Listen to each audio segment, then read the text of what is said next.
आप सभी साथियों को मेरा बहुत बहुत नमस्कार। कुछ इंटरनेट इश्यूज हो रहे हैं, कुछ कनेक्टिविटी इश्यूज हो रहे हैं, जिस वजह से हम लोग आपसे एक बात नहीं कर पा रहे थे। बार बार लाइव डिस्कनेक्ट हो रहा था। मैं यही चाहूँगी ज़्यादा से ज़्यादा साथी, हमारे ज़्यादा से ज़्यादा शुभचिंतक हमारे इस लाइव से जुड़ें। आप सभी का बहुत बहुत स्वागत है और आप सभी को बहुत बहुत नमस्कार। राहुल पांडे जी, शिवम तिवारी जी, विनीत हरौली जी,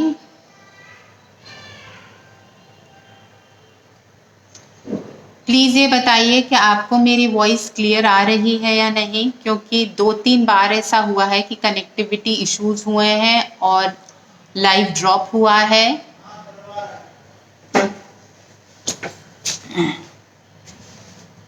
राहुल पांडे जी, क्षमा पांडे जी, आप सभी का बहुत बहुत स्वागत। राजीव पांडे जी, पंडित अभिषेक दीक्षित जी, ज़्यादा से ज़्यादा लोग इस लाइव से जुड़िए और ज़्यादा से ज़्यादा लोग इस लाइव को शेयर कीजिए। क्या मेरी वॉइस क्लियर है आप लोगों को? प्लीज़ बताइए। क्या मेरी वॉइस क्लियर है आप लोगों को?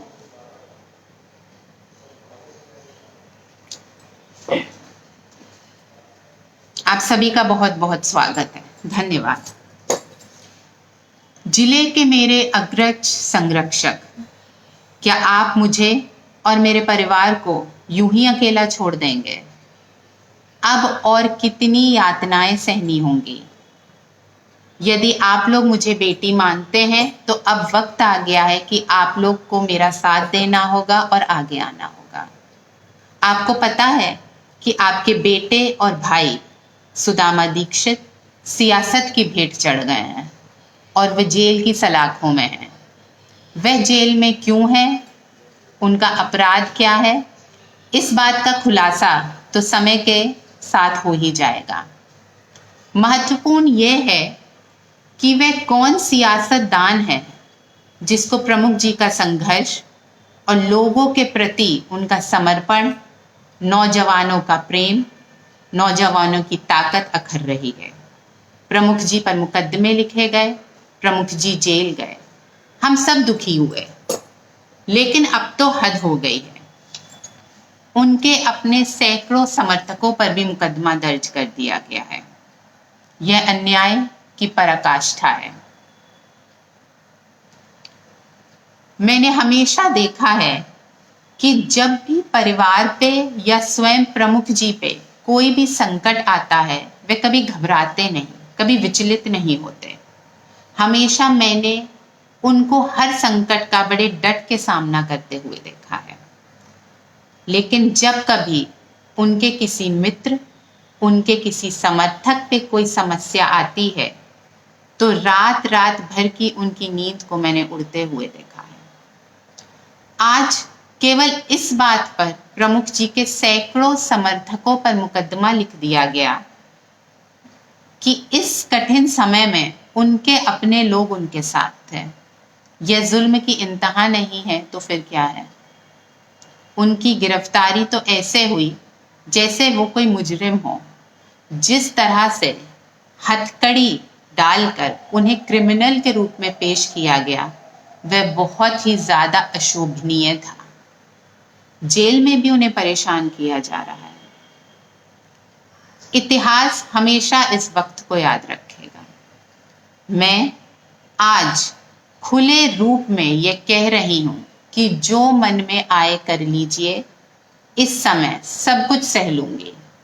प्रमुख जी की विनम्रता, उनकी सहनशीलता को आप सब मिलकर भी कभी नहीं तोड़ पाएंगे। मैंने उन्हें संघर्ष में हमेशा सबसे मजबूत देखा है। आज समय कठिन है, निकल जाएगा। क्षीर सागर परिवार पर जरूर कोई तिमिर की छाया है, पर इसकी अवधि बहुत अधिक नहीं है। यूं कहें कि यह जीवन का सबसे कठिन दौर अवश्य है, पर इसकी सुबह जरूर होगी। आज मुझे आप सबके साथ की ज़रूरत है। आपने हमेशा हम सबकी मदद की है। जो सुदामा हमेशा दूसरों के लिए संघर्ष करते रहे, आज वे स्वयं के अस्तित्व के लिए संघर्ष कर रहे हैं। मुझे बड़ी मुश्किल से जेल में मिलने दिया गया उनसे, और जेल में भी उनका उत्पीड़न हो रहा है, लेकिन उनके लोग उनके इससे सबसे कठिन दौर में उनका साथ नहीं छोड़ेंगे। मुझे पता है हम सबको दबाने की भी बहुत कोशिश की जा रही है और भी कोशिश की जाएगी, लेकिन वक्त डरने का नहीं, जूझने का है। मैंने भी ये तय कर लिया है कि अब चाहे जितना जुल्म की पराकाष्ठा करनी हो कर लीजिए।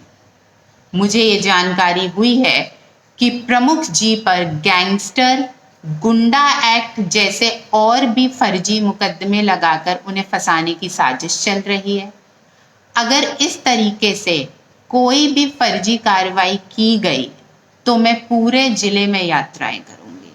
मैं जनता जनार्दन के बीच जाकर हकीकत को रखूंगी और आमरण अनशन पर बैठूंगी। मुझे पता है कि समाज कभी किसी पर होने वाले अन्याय को बर्दाश्त नहीं करेगा।